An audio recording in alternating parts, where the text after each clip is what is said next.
가짜 뉴스 시대에서 살아남기라는 책을 본 적이 있습니다. 방송국 기자를 지낸 분이 쓴 책인데 이런 말이 나옵니다. 지난 2016년 미국 대선 당시 가짜 뉴스가 폭발적으로 증가하면서 전 세계적인 문제가 되었다. 우리나라도 지난 2018년 6월 지방자치제 선거에서 이전과 비교가 안 될 정도로 가짜 뉴스가 기승을 부렸다. 중앙선거관리위원회가 발표한 자료를 보면 지방선거 동안 적발된 가짜 뉴스만도 2만 5천 건이 넘었다. 이런 가짜 뉴스는 4년 전인 2014년 지방선거 때에 비해 배 이상 늘어난 것이다.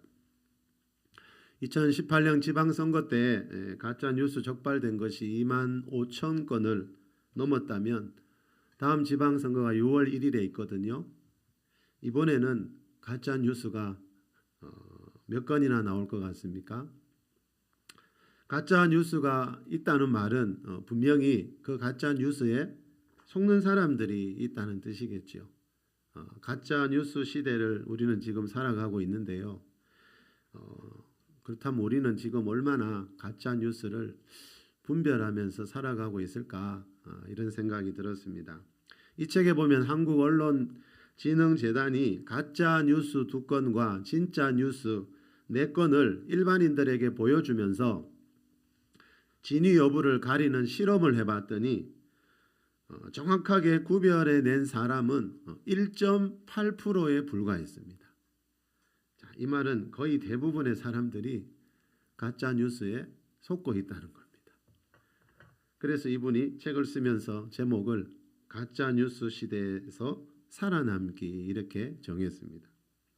며칠 전에 제 아내가 교회 앞을 지나가는 어떤 분에게 예수님 믿고 천국에 가자고 하면서 하나님의 나라 천국에 대해서 전했더니 그분이 천국이 어디 있냐고 하면서 그거는 다 사람들이 지어낸 말이에요 이런 말 하더랍니다. 그분 말에 의하면 천국과 지옥은 누군가가 지어낸 가짜 뉴스라는 거죠. 그분 말이 맞다면 저와 여러분은 지금 가짜 뉴스에 속아서 여기 앉아 이 고생을 하고 있는 겁니다. 지난 주일이 부활절이었죠, 여러분. 이 천국과 지옥을 믿지 않는 사람들은 당연히 죽은 사람이 살아난다는 이 부활도 믿지 않습니다. 고린도전서 15장 42절에 보면 죽은 자의 부활이라는 말이 나오는데 예수님이 부활의 첫 열매가 되셨다라고 성경은 말씀합니다. 예수님이 부활의 첫 열매라는 말은 이 세상에 태어나 죽었던 모든 사람들도 예수님처럼 다시 부활하는 날이 온다는 뜻입니다. 아마 지난주 부활절에 전국 대부분의 교회에서 예수님이 부활의 첫 열매라는 이 말씀을 전했을 겁니다. 자, 그런데 이 예수님처럼 이 지구상에 살았던 모든 사람들이 부활하는 그날이 언제인가 하면 오늘 본문 오전에 첫째 부활이라는 말이 나오는데 이 첫째 부활 때가 아니라 그랬지요. 이 첫째 부활 때가 아니라 5절에 보니까 그 나머지 죽은 자들은 천년이 차기까지 살지 못하더라라는 이 말씀에 나오듯이 첫째 부활이 있고 난 뒤에 천년이 지난 뒤에 그 다음 부활이 있는데 그 다음 부활 때 이 모든 인류의 부활이 있다라고 이 성경의 문맥을 살펴보면 우리가 알 수가 있습니다.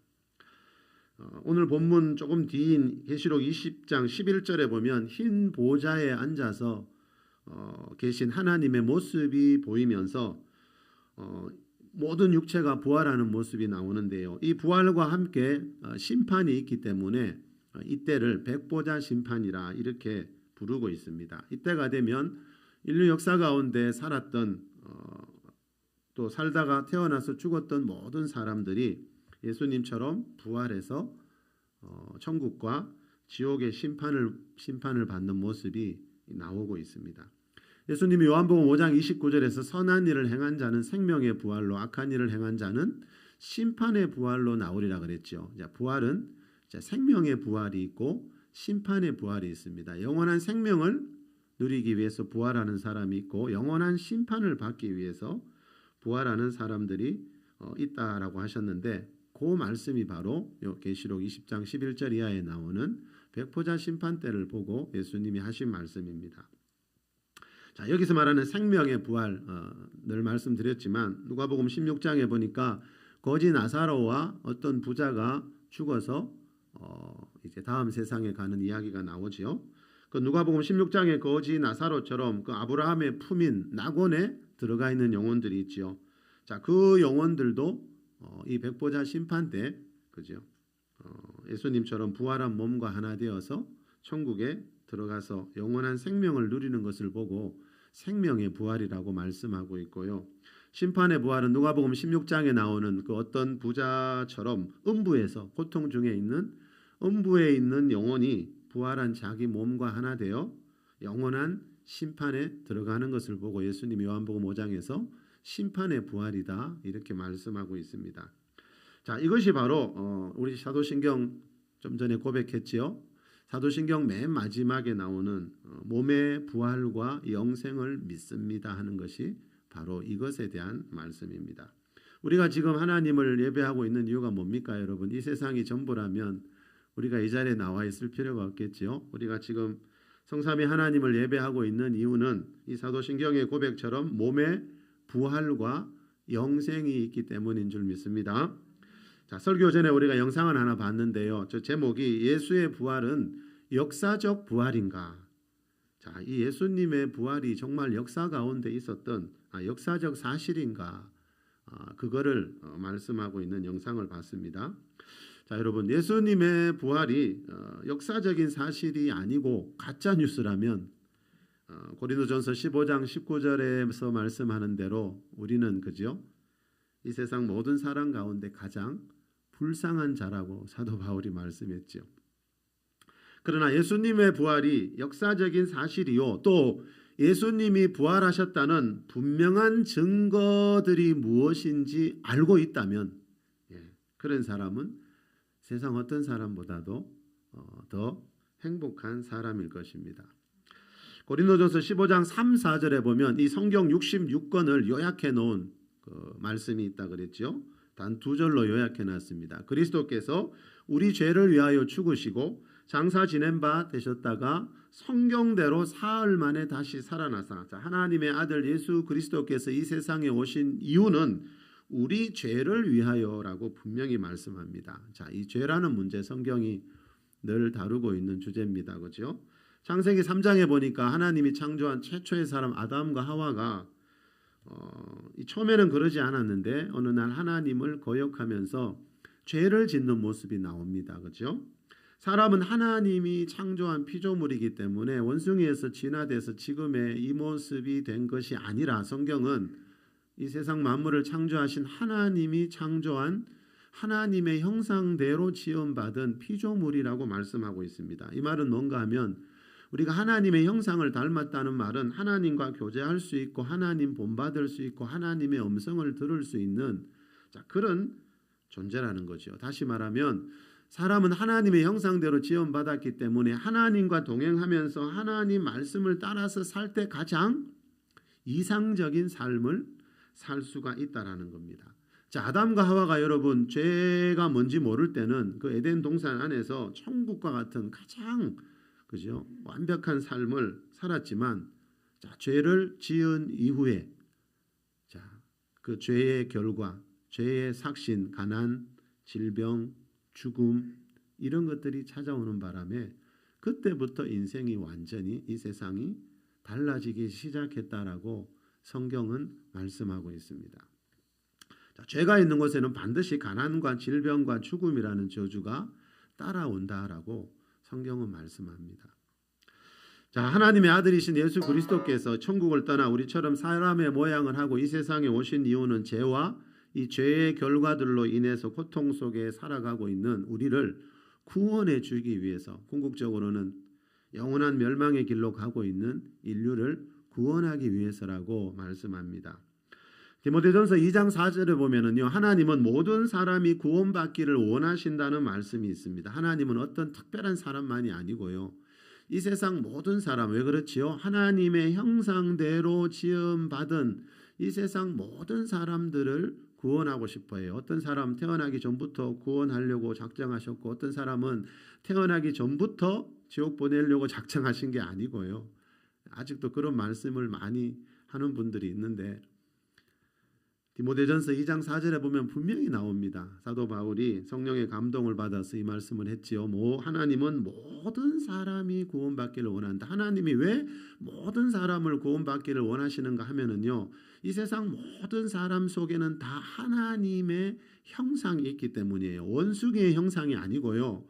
이 세상 만물을 창조하신 하나님의 형상인 사람 안에는 다 들어있기 때문에 하나님은 모든 사람들을 구원하시기를 원하신다는 겁니다. 자, 그래서 하나님의 아들 구원자 예수 그리스도를 이 땅에 보내셨습니다. 세번역 성경에 보면요, 히브리서 10장 19절 말씀을 이렇게 번역해 놨습니다. 우리는 예수의 피를 힘입어서 담대하게 지성소에 들어가게 되었습니다. 자, 지성소 잘 아시죠? 구약 시대 그 성전의 일부분인데 성전 가운데 가장 거룩한 곳이었지요. 대제사장만이, 그죠? 이 지구상에서 유일하게 대제사장만이, 때로는 모세가 들어갈 때도 있었습니다만 대제사장만이 1년에 단 하루 들어갈 수 있는 곳이 이 지성소였거든요. 이 세상에서 가장 거룩한 장소였습니다. 지성소에 들어가면 하나님의 임재를 느낄 수 있었고 하나님의 음성을 들을 수 있었습니다. 자, 그런 지성소를요, 신약시대 성도들은 예수님이 십자가에서 흘리신 피를 힘입기만 하면 1년 12달 언제나 들어가서 하나님을 만날 수가 있대요. 그래서 구약시대보다 신약시대를 더 나은 언약의 시대다. 이 성경은 이렇게 말씀해요. 구약시대 성도들은 앞으로 오실 메신 예수님을 믿었지만 우리는 이미 오신 메신 예수님을 믿고 있잖아요.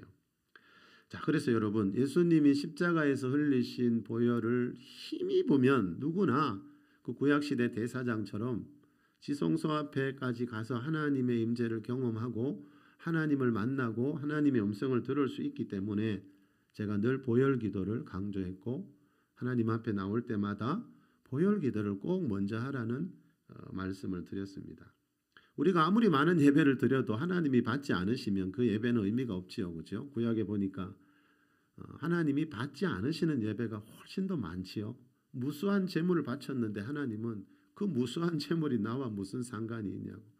수많은 예배를 드리는데 하나님하고는 아무 상관이 없는 예배가 지금 너무 많다는 거죠.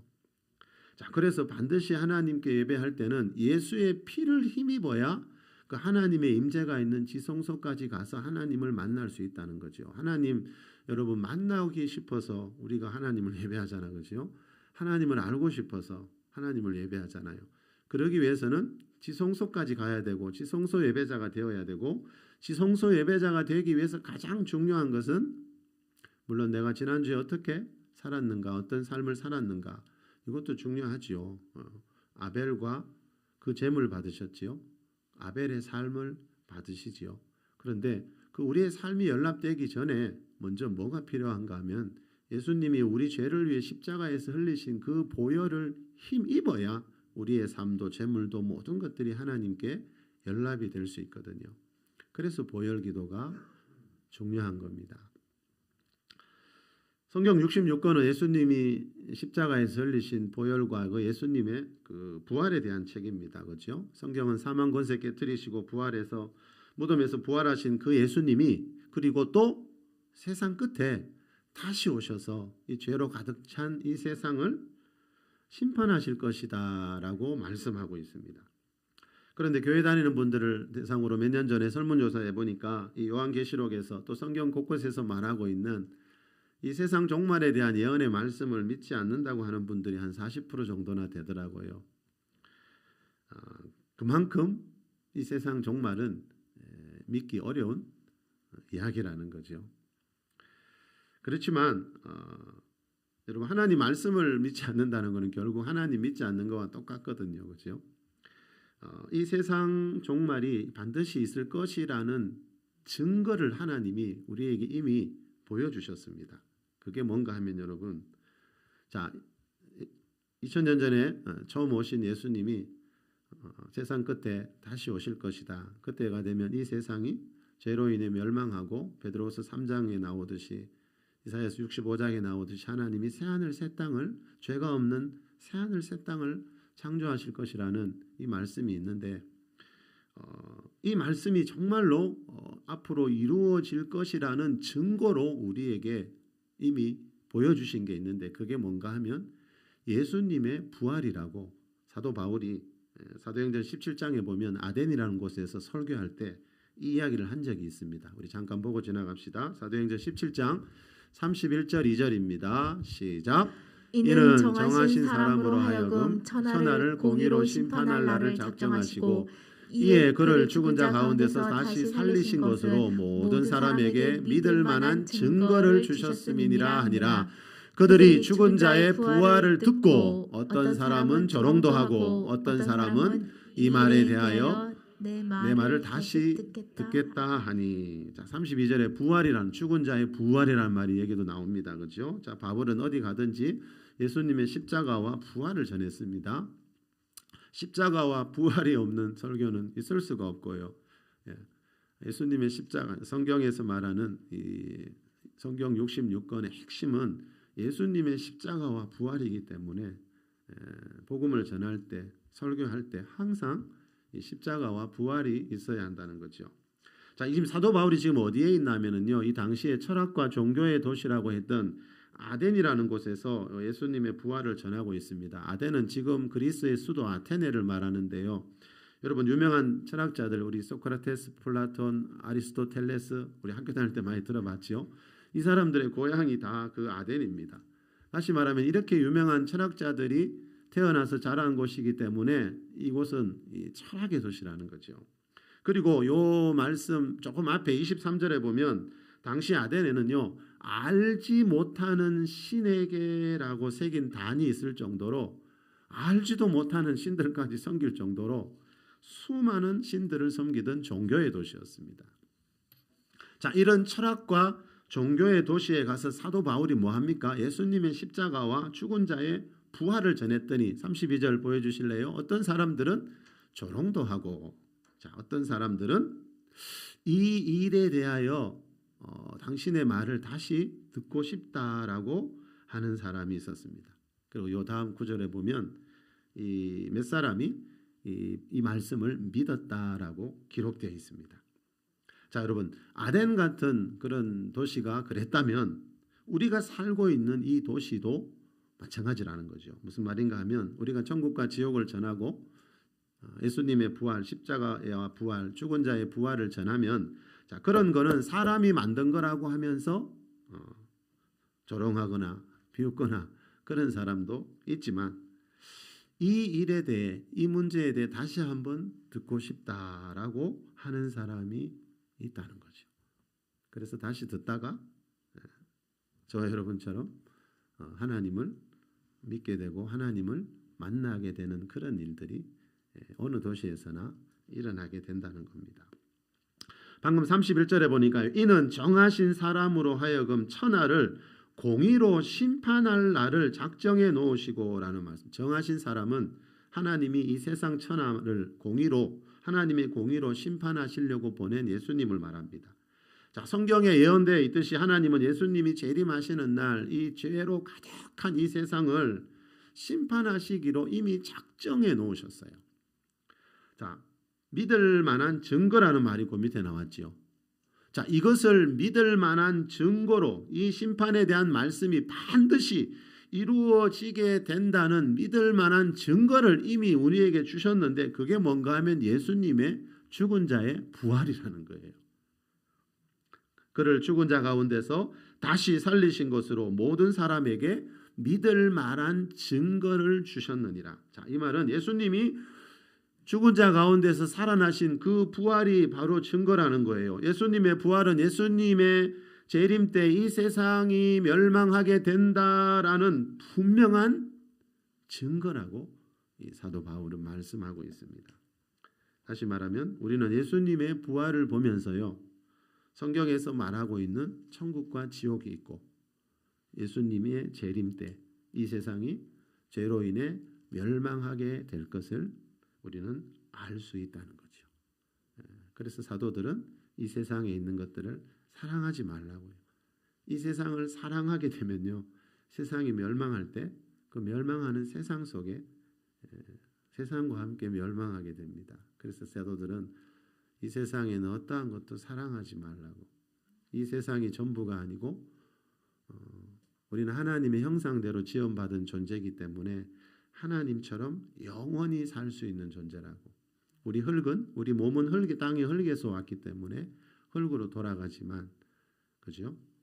우리 몸이 죽을 때 우리 영혼은 몸에서 분리되어서 하나님의 나라로 갔다가 이 부활, 백보자 심판 때, 부활 때, 첫째 부활 때, 백보자 심판 때 다시 부활하게 된다라고 성경은 말씀하고 있습니다. 김성노 목사님이 하나님의 승부수 부활이라는 책에서 이런 말을 합니다. 예수님의 제자들은 3년 동안 예수님과 함께 살면서 직접 말씀을 들었고 보통 사람들이 평생 한 번도 체험하기 힘든 기적을 수없이 보고 직접 행하기도 했다. 그러나 제자들이 체험한 기적과 예수님을 향한 신앙 고백, 이 모든 것은 예수님의 죽음 앞에서 완전히 무너졌다. 심지어 베드로는 예수님을 저주하며 부인했다. 그러나 이런 제자들을 변화시킨 사건이 바로 하나님의 승부수 부활이었다. 하나님이 우리에게 던진 승부수가 있어요. 우리를 구원하고 싶어서, 천국으로 인도하고 싶어서. 그 승부수가 뭔가 하면 부활인데, 안타깝게도 교회 다니는 분들이, 너무 많은 분들이 이 부활을 믿지 않고 있어요. 자, 이 목사님 말대로 예수님 제자들은요, 예수님 공생의 3년 반 정도 기간 동안 평생 보통 사람들이 한 번도 보기 힘든 수많은 기적들을 옆에서 보고 또 직접 행하기도 했어요. 마태복음 10장에 나오지요. 어느 날 둘씩 예수님이 짝지어 보내면서 가서 병든 자 고치고 죽은 자를 살리라, 그런 능력을 주셨어요. 자, 그런 제자들임에도 불구하고 예수님이 잡혀가시던 날 밤 다 도망가고 베드로는 부인하고 저주까지 했다는 거죠. 그리고 예수님이 십자가에서 죽고 난 뒤에도 예수님을 잡아갔던 그 유대인들이 두려워서 떨고 있는 모습이 성경에 나옵니다. 자, 예수님이 부활하신 날 밤에요. 그 첫날 밤에 제자들을 찾아가셨는데, 자, 그때 제자들의 모습을 보면 알 수 있습니다. 자, 요한복음 20장입니다. 19절 20절입니다. 이날 시작. 이날 곧 안식 후 첫날 저녁 때에 제자들이 유대인들을 두려워하여 모인 곳에 문들을 닫았더니 예수께서 오사 가운데 서서 이르시되 너희에게 평강이 있을지어다. 이 말씀을 하시고 손과 옆구리를 보이시니 제자들이 주를 보고 기뻐하더라. 자, 손과 옆구리를 보여주신 이유가 뭐겠습니까? 누가복음 24장 37절에 보니까요, 제자들이 처음 부활하신 예수님 만났을 때 유령인 줄 알았대요. 거기 영이라고 나오는데 다른 성경에 보면 유령이라고 번역되어 있거든요. 분명히 며칠 전에, 3일 전에 예수님 십자가에서 죽으신 거 다 봤고 그 도시 사람 모르는 사람이 없잖아요. 근데 그 예수님이 나타나시니까 처음에는 유령인 줄 알았어요. 그래서 예수님이 이 못 박힌 손과 허리에 창자국을 보여주십니다. 자, 19절에 보니까 이때 제자들이 뭐하고 있었지요? 이때 유대인들을 두려워하여 모인 곳의 문들을 다 닫고 있었다. 다른 번역서에 보니까 꼭 잠근 채로 있었어요. 문 잠근다고 그거 못 부수고 들어옵니까마는, 그죠? 그 마음 상태를 알 수 있지요, 그죠? 그 당시에 이제 예수님 3일 전에 잡혀가셔서 십자가에서 죽으시고 그 제자들이 그만큼 두려워하던 상태였다는 거예요. 그런데 이 부활하신 예수님이 이제 40일 이 땅에 더 계시다가 이제 승천하신 뒤에 제자들은 결국 유대인들에게, 두려워하던 그 유대인들에게 잡혀갑니다. 자, 사도행전 4장으로 가볼까요? 우리 1절에서 3절입니다. 시작.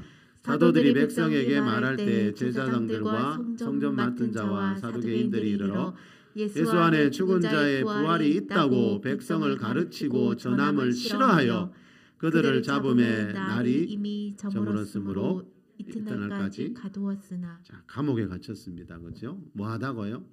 자, 예수 안에 죽은 자의 부활이 있다. 죽은 자의 부활이 있다라는 것을 전하면 싫어하는 사람들이 있어요. 안타까운 것은 이 당시에 제사장들과 성전 맡은 사두개인들은 그 당시 최고 종교 지도자들인데, 그죠? 오실 메시아를 믿고 있는 사람들인데 예수님을 알아보지 못했어요. 죽은 자의 부활을 전하니까 싫어하더랍니다. 자, 그래서 제자들이 어떻게 되죠? 3절에 그들을 잡음에 제자들이 잡혀서 날이 저물었으므로 감옥에 가두어 둔 뒤에 이제 그 다음 날 이 종교 지도자들이 예수님 제자들을 불러내서 신문을 하는 모습이 요 아래 나옵니다. 자, 우리 아래에 있는 5절부터 8절 말씀 이튿날 시작. 이튿날 관리들과 장로들과 서기관들이 예루살렘에 모였는데 대제사장 안나스와 가야바와 요한과 알렉산더와 및 대제사장의 문중이 다 참여하여 사도들을 가운데 세우고 묻되 너희가 무슨 권세와 누구의 이름으로 이 말을 행하였느냐. 이에 베드로가 성령이 충만하여 이르되 백성의 관리들과 장로들아. 자, 지금 베드로 앞에 있는 이 사람들이 누구지요? 전에 베드로와 제자들이 두려워서 그죠? 생각만 해도 두려워서 문 꼭꼭 잠그고 있었던, 생각만 해도 두려워했던 그 대제사장들과 그 대제사장 문중 사람들이거든요. 근데 지금은 보니까 베드로가 전혀 두려워하지 않는 것 같죠. 오히려 4절에 보니까 베드로가 지금 신문 하루 지금 하룻밤 감옥에서 고생하고 지금 신문 받으러 나왔는데도 베드로는 4절에 보니 8절에 보니까 성령이 충만하여서 백성의 관리들과 장로들아 하면서 이제 설교를 시작합니다. 자, 분명히 여러분 베드로가 변했어요. 예. 자, 이 말씀 뒤에 13절에 보면요, 그들이 베드로와 요한이 담대하게 말함을 보고라는 말씀이 나와요. 예. 두려워하는 게 아니고 그 대제사장과 그 문중 사람 지도자들이 다 모인 자리에서 신문을 맡고 있는데도 베드로와 요한 제자들이 담대하게 말하는 것을 봤다는 거예요. 전에는 그렇게 두려웠는데 여러분 지금은 왜 이렇게 담대할 수 있을까요? 제자들의 모습이 이렇게 변화된 이유가 뭘까요? 그 답이 바로 하나님의 승부수인 그 부활 때문입니다. 죽은 자의 부활을 봤기 때문이에요. 죽으면 모든 것이 끝나는 것이 아니라 죽음 뒤에 부활이 있다는 것을 죽음의 부활의 첫 열매이신 그 예수님을 보면서 알았다는 거죠. 자, 이 말은 여러분 부활에 대한 믿음이 있으면 죽음에 대한 두려움을 이길 수 있다는 거죠. 히브리서 저자가 그랬죠. 우리 사람의 인생은 이 죽음에 대한 두려움으로 평생 이 죽음의 종로를 타는 거라고. 예. 근데 이 죽음에 대한 두려움을 이긴 자들이 성경에 이렇게 나오는데 이 사람들의 공통점은 뭐지요? 부활신앙이라는 거죠. 예. 부활신앙으로 죽음에 대한 두려움을 이기면서 사는 것이 그리스도인의 삶이라고 성경은 말씀합니다. 김은국 목사님이 쓴 부활이라는 책 표지에 보면 이런 말이 나옵니다. 성령님이 십자가를 거쳐 우리를 이끌어 가신 곳은 부활 복음이었다.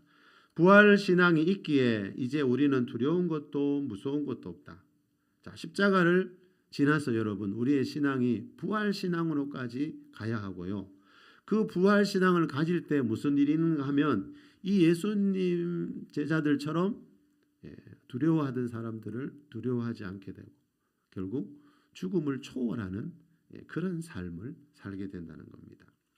이상훈 목사님이 부활이 알고 싶다라는 책에서 이런 말을 합니다. 예수님의 부활이 역사적인 사건이 아니라 가짜 뉴스라면 기독교는 세계 역사상 그 유래를 찾아볼 수 없는 가장 큰 사기꾼이 되는 것이다. 2000년 동안 예수님의 부활을 역사적인 사실로 믿었던 수억 명의 사람들을 모두 속였으니 말이다. 또한 예수님의 부활이 가짜 뉴스라면 예수님이 돌아가신 후 40년 동안 부활을 증언하다가 순교를 당한 수많은 순교자들도 매우 불쌍한 사람들이 된다. 가짜 뉴스를 위해 아까운 목숨을 허무하게 바쳤으니 말이다. 자, 순교자에 대한 말이 나오죠. 예수님 믿는다는 그 이유 하나만으로 그죠? 이 목숨을 잃은 사람들요. 우리나라처럼 이렇게 종교의 자유가 있는 나라에서는 이 순교라는 말이 잘 와닿지를 않죠, 그죠? 근데 전에 우리 국내 성지순례 한번 간 적이 있었는데 그 순교자 박물관에 갔던 기억나세요? 거기에 보니까 일제시대 때 6.25 전쟁 때 그래도 그죠? 그 신앙 지키려고 그죠? 순교한 순교자들이 우리나라에도 많이 있습니다, 그죠?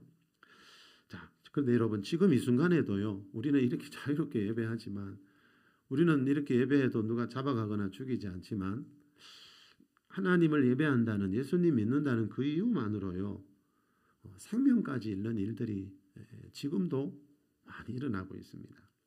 기독교 순교자가 얼마나 되는지는 그 발표하는 단체마다 조금씩 차이가 있긴 합니다만 어느 기독교 신문에 보니까요.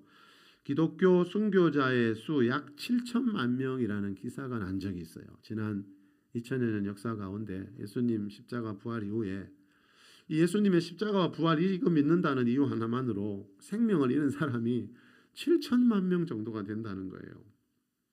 이 사람들 다 가짜 뉴스에 속아서 죽었을까요, 여러분?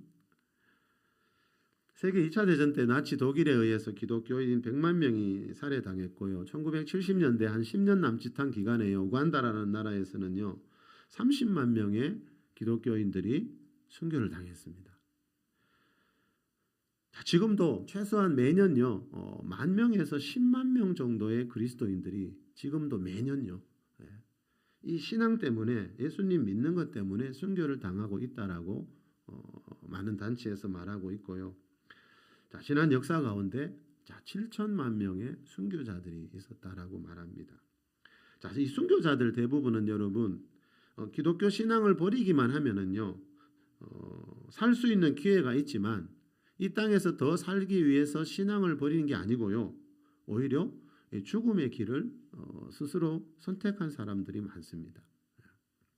그 신앙을 부인하면 살 수 있는데 집에 가서 행복하게 살 수 있는데 가족들과 함께 그 신앙 때문에 이렇게 죽음의 길로 갔습니다. 왜 그럴까요, 여러분? 죽음이 끝이 아니고 그죠? 죽음 뒤에 이 부활이라는 영원한 세계가 있다는 것을 믿기 때문이죠. 자, 여러분, 예수님 12제자만 생각해봐도 우리가 알 수 있습니다. 예수님을 팔았던 가룟 유다는 스스로 목숨을 끊었지만 그 나머지 제자들 외에 요한계시록을 기록한 사도 요한 외에 나머지 제자들은 전 세계 곳곳에 복음 전하러 다니다가 다 순교의 길로 갔다라고 기록에 남아 있거든요. 자, 여러분, 예수님의 부활이 오늘 선교 제목이 예수의 부활이 사실이라는 증거인데 자, 예수님의 부활이 역사적인 사실인지 가짜 뉴스인지는 이 예수님의 제자들이 순교의 길로 간 것만 봐도 알 수 있다는 겁니다. 자, 예수님의 제자들은 분명히 좀 전에 봤듯이 예수님이 부활하시던 날에는 그죠? 그 유대인들이 두려워서 문을 꼭 잠그고 있었습니다. 자, 그런 사람들이 대제사장 문중 앞에 가서 담대하게 예수님을 전하고 만민에게 복음 전하다가 순교의 길로 갈 수 있었던 이유는 다른 게 아니고 예수님의 부활을 목격했기 때문이었습니다. 기록에 의하면 예수님 잡혀가시던 날 밤 예수님 모른다고 3번이나 부인하면서 저주했던 이 베드로도요 십자가에 거꾸로 달려서 순교하셨어요. 여러분, 제자들의 모습이 이렇게 변할 수 있었던 이유는 부활을 죽은 자의 부활을 보았기 때문이라는 거죠. 자, 이 말은요 예수님이 부활하셨다는 분명한 증거 중에 하나는 순교자들이라는 거예요. 순교자들. 예수님의 부활이 가짜 뉴스라면 부활하지도 않은 그분을 위해서 제자들이 굳이 자기 생명까지 바쳐야 할 필요가 있었을까요? 무슨 힘으로요? 자, 오늘 본문은 요한계시록 강해 때 많이 살펴봤는데요.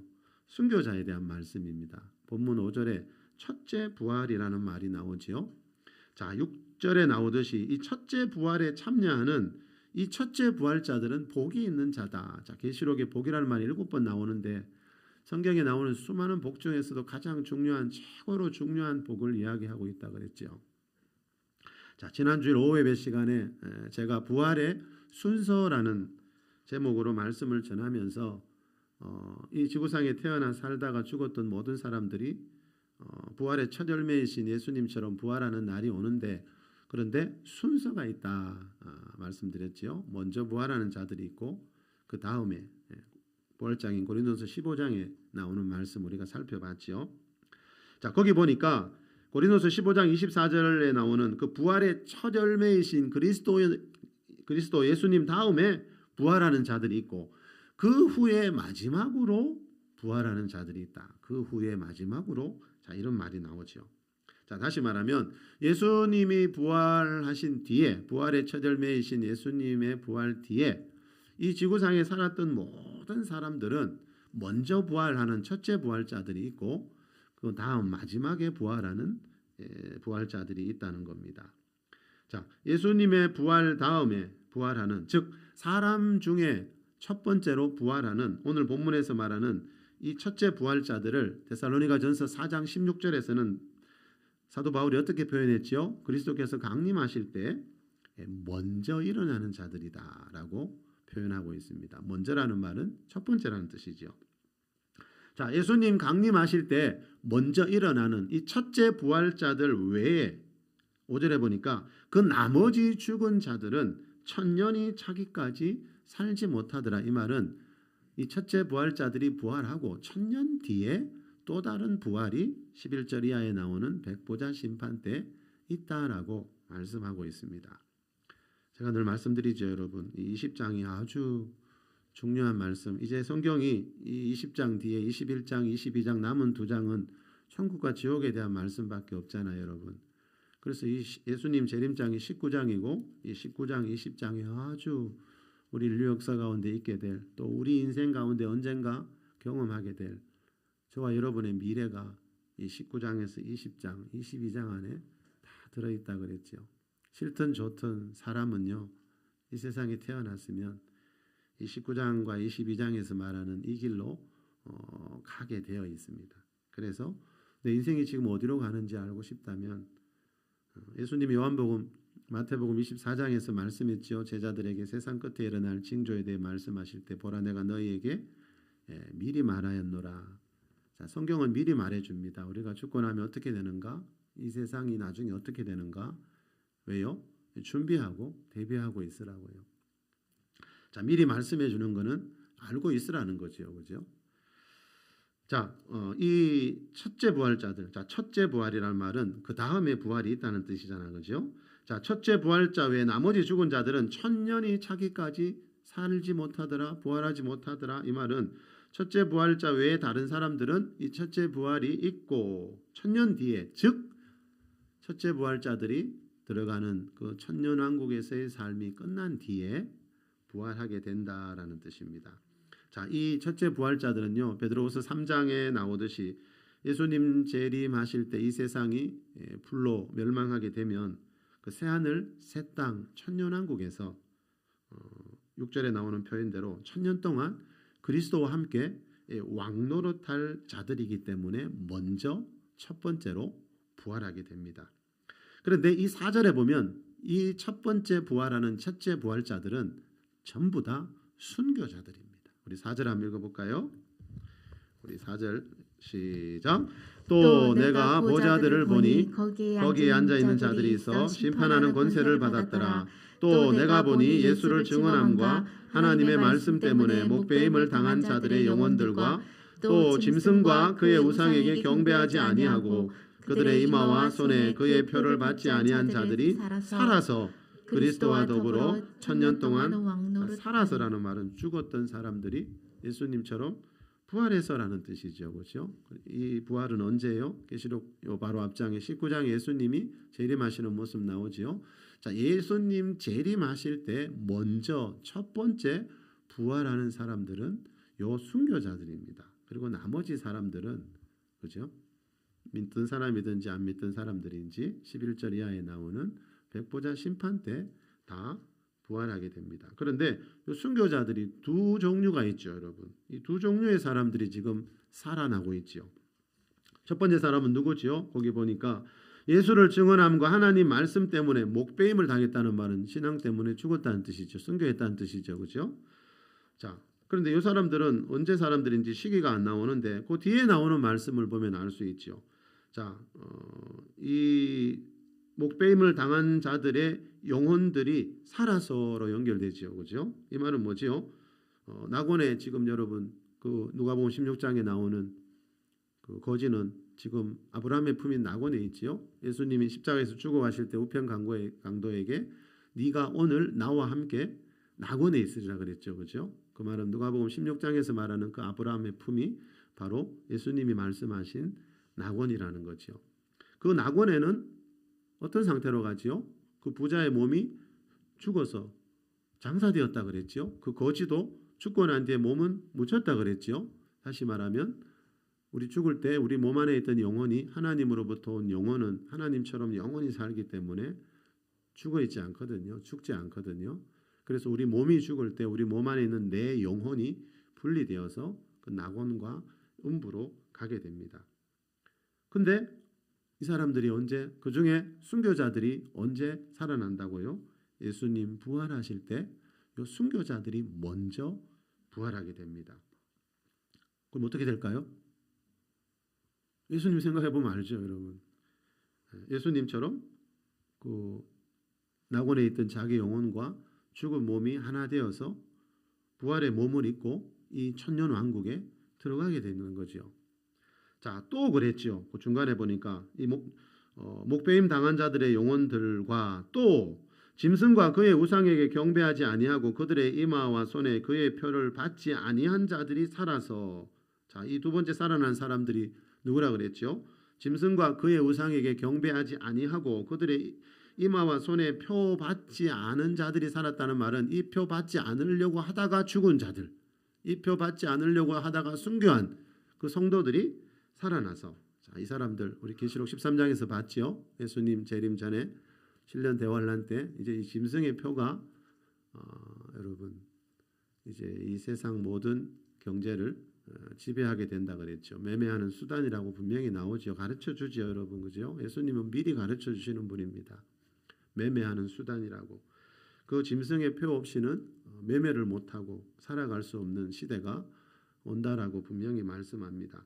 자, 그 표를 받으면 안 된다 그랬죠. 그 표를 받기 전에 짐승에게 절하고 받아야 되기 때문에, 그거는 배교가 되기 때문에 그 짐승의 표를 받지 않으려고 하다가 순교하는 자들이 생기게 됩니다. 자, 그 사람들이 예수님 재림하실 때 먼저 살아납니다. 자, 이렇게 두 부류의 순교자들이 있습니다. 차이점은 뭐지요? 첫 번째 부류의 사람들은 7년 대환란 이전에, 창세기부터 7년 대환란 이전의 순교자들이고, 그 뒤에 나오는 짐승의 표를 보면 알 수 있듯이 이 사람들은 7년 대환란 때 순교한 순교자들이라는 거죠. 자, 여러분, 우리 흔히 그렇게 많이 말하잖아요. 예수님 재림하실 때 모든 성도들이 다 일어난다 그러던데, 저도 처음에는 그렇게 알았는데 성경을 가만히 보니까 그게 아니더라고요. 그래서 첫째 부활이라 그러는 겁니다. 예수님 재림하실 때 모든 성도들이 다 부활하는 게 아니고요. 이렇게 순교자들이 먼저 살아나서 첫째 부활자가 되고요. 나머지 죽은 자들은 천년왕국 끝난 뒤에 부활해서 생명의 부활과 심판의 부활로 나아가는 것이 이 성경의 맨 마지막 부분의 결론입니다. 여러분, 하나님은 상과 벌이 철저하신 분입니다. 예수님을 위해 생명을, 가장 귀한 생명을, 하나뿐인 생명을 이 바친 사람들에게 이 천년 왕국에서 왕노릇하는 상을 주신 뒤에 계시록 21장, 21장에 보면 천국과 지옥이 펼쳐지게 됩니다. 누가복음 16장에 나오는 그 거지 나사로와 부자에 대한 말씀 보면 우리가 잘 알 수 있습니다. 낙원과 음부는 영혼만 가는 곳이고 천국과 지옥은 이 성경의 맨 마지막 두 장에 나와 있잖아요. 그렇죠? 그런데 백보자 심판 다음에 나와 있습니다. 이 순교자들의 부활 다음에 나와 있잖아요. 그렇죠? 자, 백보자 심판 때 부활체를 입고 가는 것이 천국과 지옥이다라고 성경은 분명히 말씀하고 있습니다. 자, 예수님의 부활이 역사적 사실이라는 분명한 증거 중에 하나는 뭐라고요? 바로 이 순교자들입니다. 여러분, 예수님이 부활하지 않았다면 좀 전에도 말씀드렸듯이 그 예수님의 제자들이 굳이 자기 생명까지 바쳐가면서 그렇게 순교할 필요는 없었다는 거죠.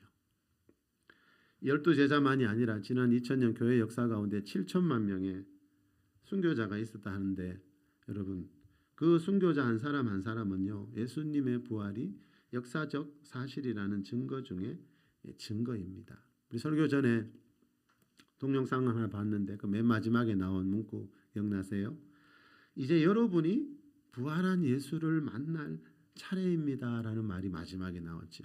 이제 우리가 그 예수님 제자들처럼 부활한 예수님을 만날 수 있대요. 어떻게 하면 만날까요? 이 부활한 예수님을 만나지 않고 신앙생활 하다 보면요, 이런저런 시험에 대마처럼 세상으로 물러가는 그런 일들이 많이 일어납니다, 여러분. 자, 여러분, 부활하신 예수님을 만날 수 있는 길이 있대요. 자, 여러분, 그 제자들이 예수님을 두려워해서 문 꼭 닫고 있었던 그날 있지요. 그 예수님이 부활하시고 난 뒤에 처음 나타나시는 그날, 예수님 제자들 중에 도마라는 제자는 그 자리에 없었대요. 자, 그런데 나중에 도마가 왔을 때 이 제자들이 도마에게 부활하신 예수님 만났다 그러니까 우리가 잘 알듯이 도마가 난 믿을 수 없다고, 예수님 몸에 그 못자국 창자국 내 눈으로 보기 전까지 나는 그런 거 안 믿는다고. 오죽하면 예수님 3년 따라다닌 그 수많은 기적을 봤던 도마가 부활 못 믿겠다고 그랬다면 뭐 지금도 그죠? 많은 분들이 못 믿겠다고 하는 분들이 나올 수 있겠죠. 자, 근데 8일 뒤에 그 다음 구절에 보니까 이 도마가 있을 때 이번에는 예수님이 도마를 위해서 일부러 나타나셨지요, 그죠? 그때 나타나셔서 도마에게 뭐라고 했죠? 너는 나를 본고로 믿느냐? 보지 못하고 믿는 자들은 복되도다. 자, 너는 나를 이제 봤다고 이제 믿을 수밖에 없지, 그죠? 믿느냐? 근데 도마야, 부활한 나를 보지 않고 믿는 자들이 더 복되다. 예수님이 말씀을 하셨어요. 자, 여러분, 부활을 보면 그 못 믿을 사람이 누가 있어요, 그죠? 예수님 동생도 그죠? 부활하신 예수님 만나고 난 뒤에 자기 동생이 메시아라는 걸 알았거든요. 부활한 뒤에는 어지간하면 다 믿지요, 그죠? 근데 예수님 말씀은 보지 못하고 믿는 자들이 보고 믿는 자들보다 더 복된 자라는 거예요. 예수님의 부활이 여러분 누군가의 증언을 통해서, 물론 순교자들을 통해서, 본 사람들을 통해서 우리가 들어서 믿을 수 있지만, 예수님의 부활이 역사적인 사실이라는 가장 분명한 증거는 뭔가 하면 여러분, 사람의 증언이 아니고요, 하나님 말씀인 성경이 이렇게 말씀하고 있기 때문이에요. 예. 성경 말씀을 통해서요, 부활을 믿는 자들은요, 예수님 부활을 직접 보고 믿는 자들보다 더 복되다라고 예수님이 말씀하고 있는 겁니다. 여러분, 남은 인생 무엇을 위해 살려고 하세요? 우리의 남은 인생 하루하루 부활신앙으로 살아갈 수 있기를 바랍니다. 그래서 예수님처럼 영광스러운 부활의 몸으로 천국에서 영원한 생명을 누리는 주인공들이 다 될 수 있기를 예수 그리스도의 이름으로 축원합니다. 잠시 기도.